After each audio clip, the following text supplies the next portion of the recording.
자, 이번 시간에는 집합건물 관련된 가처분에 대해서 한번 말씀을 드려보고자 합니다.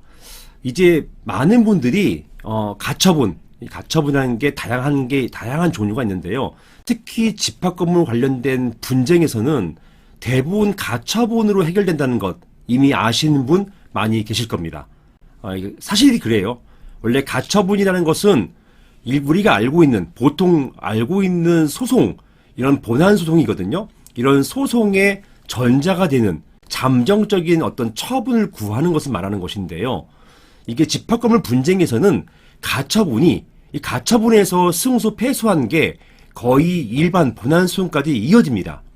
결과가 바뀐 경우가 별로 없어요. 도중에 중요한 사정 변경이 있지 않는 한 가처분의 결정은 민사 본안 소송에 그대로 이어집니다. 이게 집합건물 관련된 가처분의 특징이에요.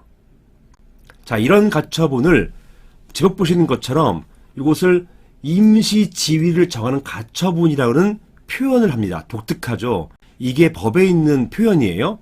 이런 임시의 지위를 정하는 가처분인데 이게 집합건물 관련된 가처분, 이런 가처분에서 대부분 이루어집니다. 이런 집합건물 관련된 가처분은 대부분 이런 임시지위를 정하는 가처분이에요. 잘 모르셔도 괜찮습니다. 이 설명을 드릴 것입니다. 자, 이런 가처분, 임시지위를 정하는 가처분의 성격과 이러한 가처분에 대한 법원의 판단 기준, 여기에 대해서 한번 살펴보는 시간을 갖도록 하겠습니다. 한번 보시면 이제 집합건물 관련된 가처분에 대해서 여러분들께서 법률사무소 가시면 변호사가 가처분 관련된 이야기를 하실 거예요. 그럴 때 미리 사전적으로 알고 가시면 좋겠죠. 그것 때문에 제가 이렇게 설명을 드리게 되는 것입니다. 이번 시간의 쟁점이 이거예요. 보시는 것처럼 집합건물 관련된 가처분, 즉 이런 게 있어요. 대부분 이렇습니다. 관리인 직무정지 가처분, 관리인 직무집행 정지 가처분, 업무방해 금지 가처분, 관리인의 업무를 방해하지 말라라고 하는 관리인 업무방해 금지 가처분, 또는 과단 집회를 막아달라. 이게 바로 과단 집회 개최 금지 가처분.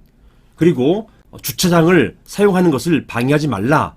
엘리베이터 사용하는 것을 방해하지 말라. 공용 부분을 사용하는 것 방해하지 말라라고 하는 것이죠. 이렇게 사용방해 금지 가처분, 또는 과단 집회 결의가 있는데 이런 결의 잘못됐다.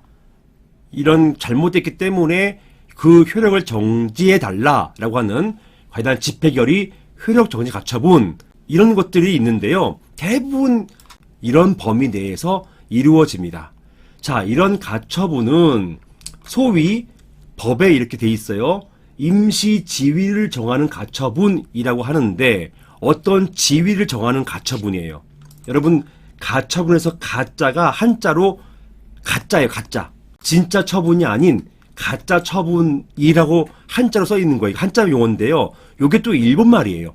일본에서 나온 말이고, 이 가처분이라는 것은 일본에는 이 가짜를 어떤 용법으로 쓰냐 하면 잠정적, 일시적, 이럴 때 한자 가짜인 가를 써요.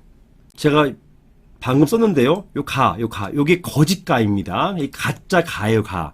이런 가처분이라는 용어를 쓰는데 우리나라나 중국 같은 경우는 이런 가라는 것을 거짓, 가짜 이런 용법으로 쓰는데 일본은 특이하게도 이런 가를 가짜 이런 것들도 쓰지만 잠정적, 이 진짜 처분 전에 있는 잠정적이고 임시적인 것, 이런 것을 쓸 때도 이런 가라는 이런 표현을, 이런 한자를 씁니다. 그걸 우리나라가 받아온 거예요. 일본에서 받아와서 가처분이라 한다는 것은 뭐 가짜 처분, 진짜가 아닌 처분 이렇게 보는 용례가 아니라, 이렇게 보는 것이 아니고 본 판결이 있기 전에 그 전에 일시적으로 잠정적으로 처분을 내리는 것, 일시적으로 잠정적으로 조치를 취하는 것, 그런 처분을 먼저 하는 것, 이것을 가처분이라고 합니다. 이런 용어를 알고 계셔야 돼요. 가처분, 이게 뭐지? 이거는 거짓가인데 일본에서는 임시적, 잠정적 처분일 때 가처분이라 한다. 요걸 이해하셔야 됩니다. 따라서 이런 가처분은 그 다음에 본안이라고 하는 본안 소송의 판단을 전제로 하는 거예요. 가처분 또는 유사한 게 있죠. 가압류도 있죠. 가압류. 금전적인 것을 어떤 청구할 때는 가처분이 아니에요. 가압류예요.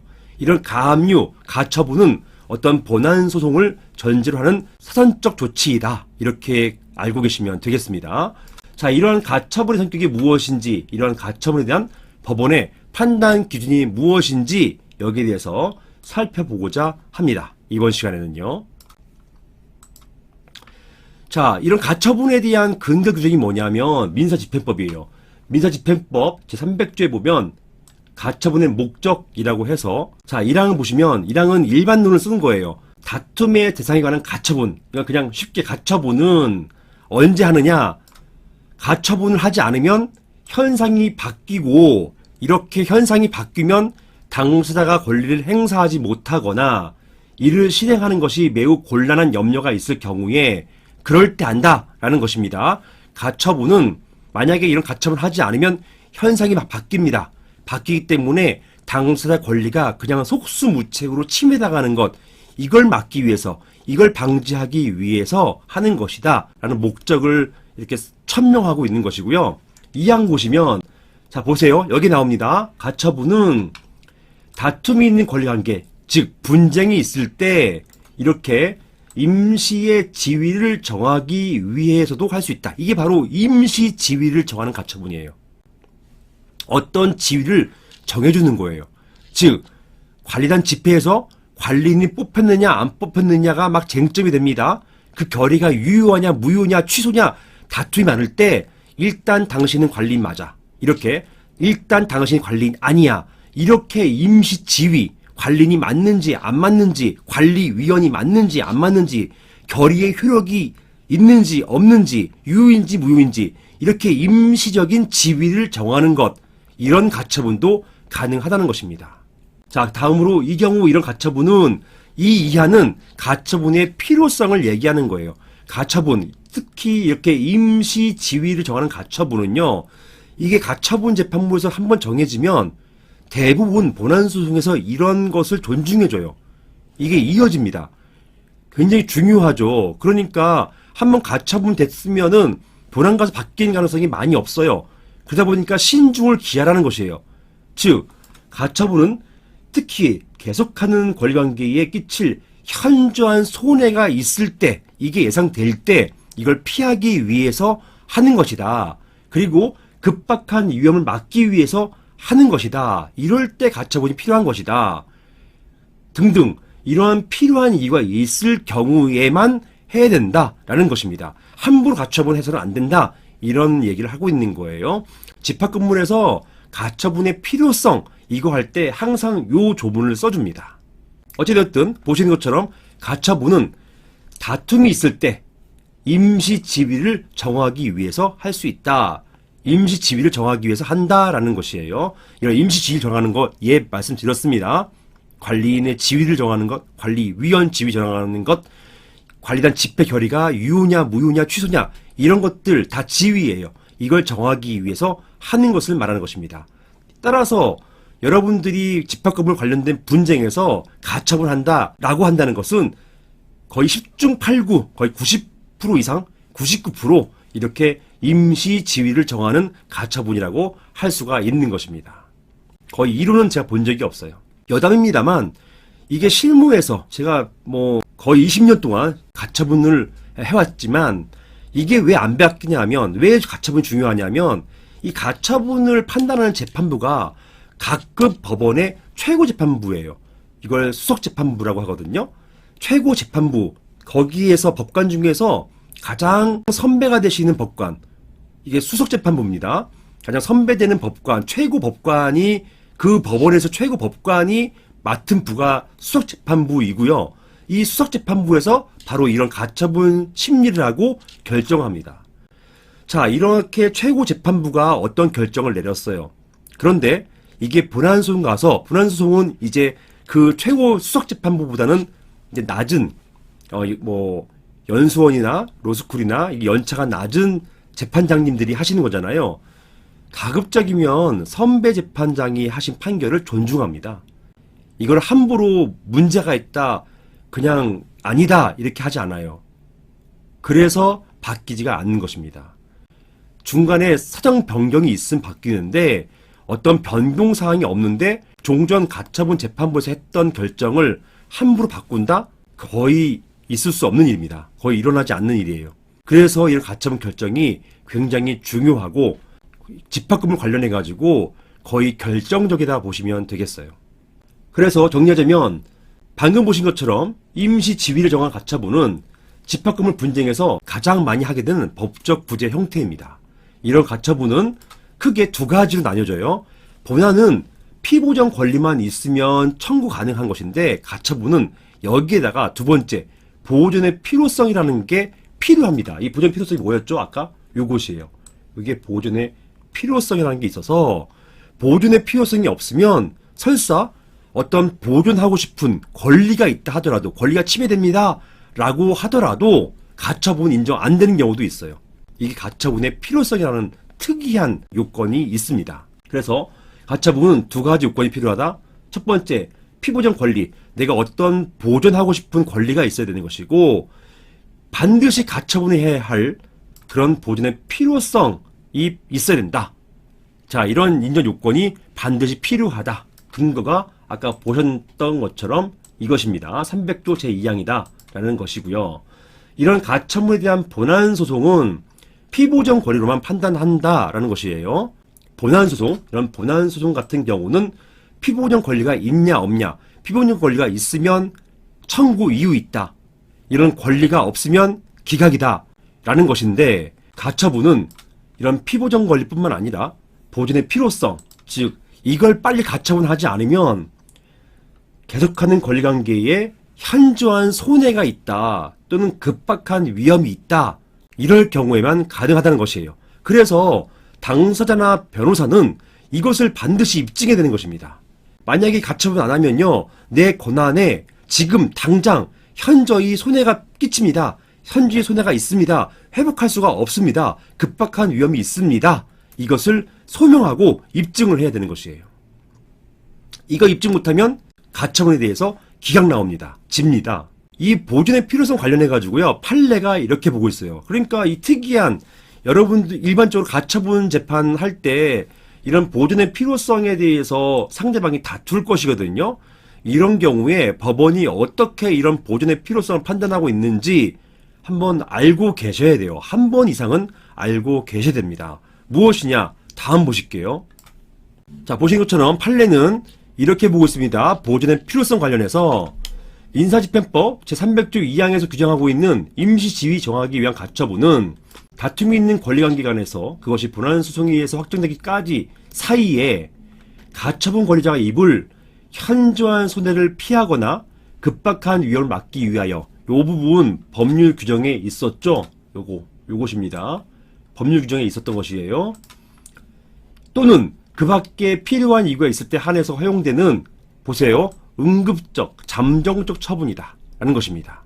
사실은 응급적, 잠정적, 이게 일본에서는 가라는 한자로 표현한다고 했어요. 그 얘기하고 있는 것입니다.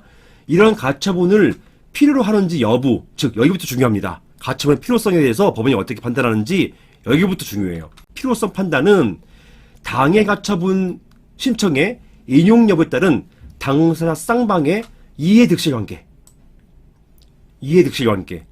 이것을 가처분 해주세요, 거기 반대, 방어하는, 공격하는 입장과 반대하는 방어 입장, 누가 더 이해득실이 있는지, 누가 훨씬 더 이익이 있는 것인지, 이런 이해득실관계를 따져보고 그 다음에 본안소송에서의 승패까지도 예상하는 것입니다. 이게 패소할 게 명백한 경우에는 가처분할 필요 없다는 얘기예요.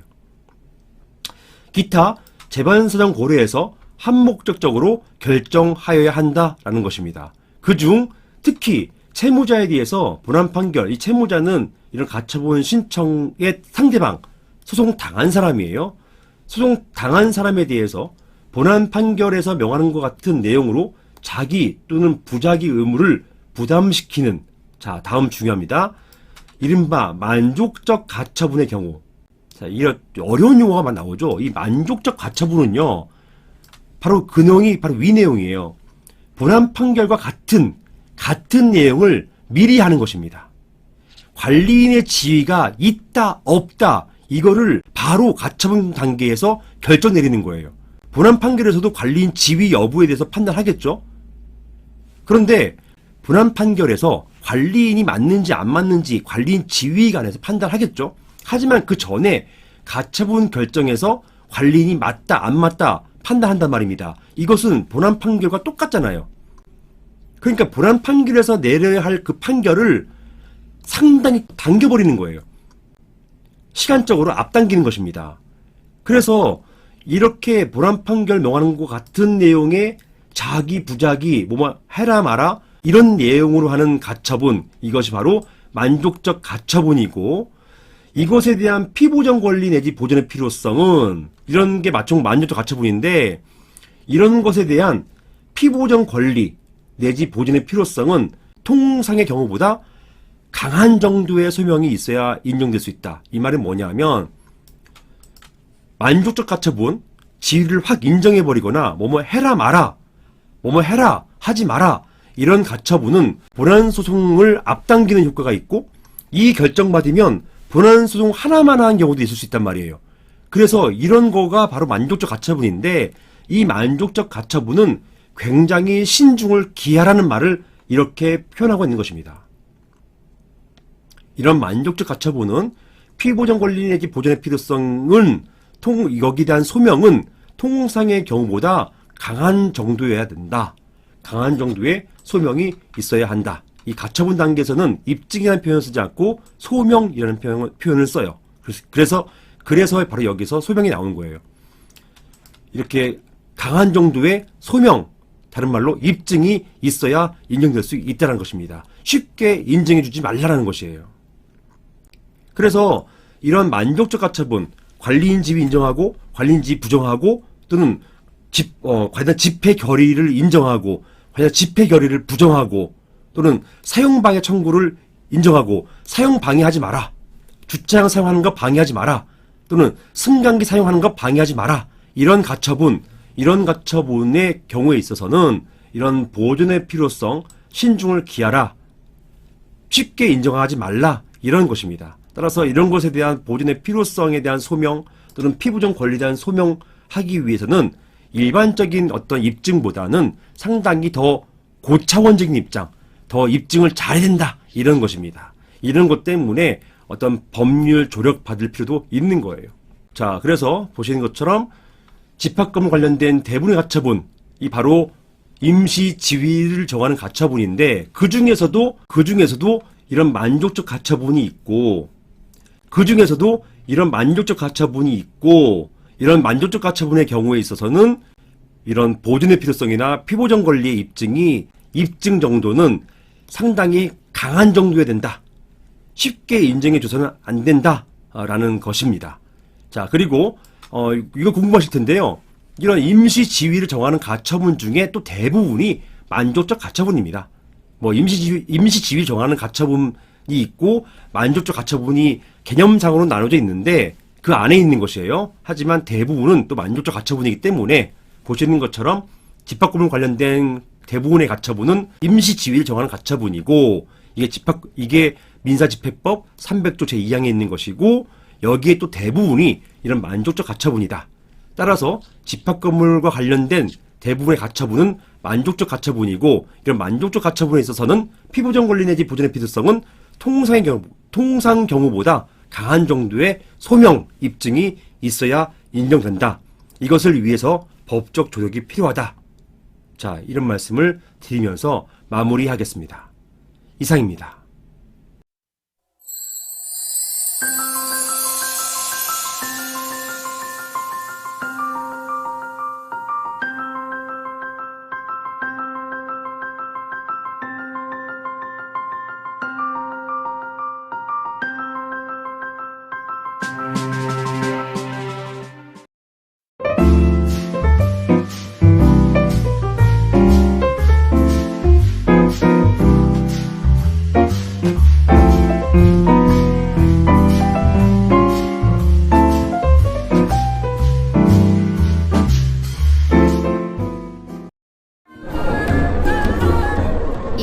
법은 교대역, 법무법인 라움입니다.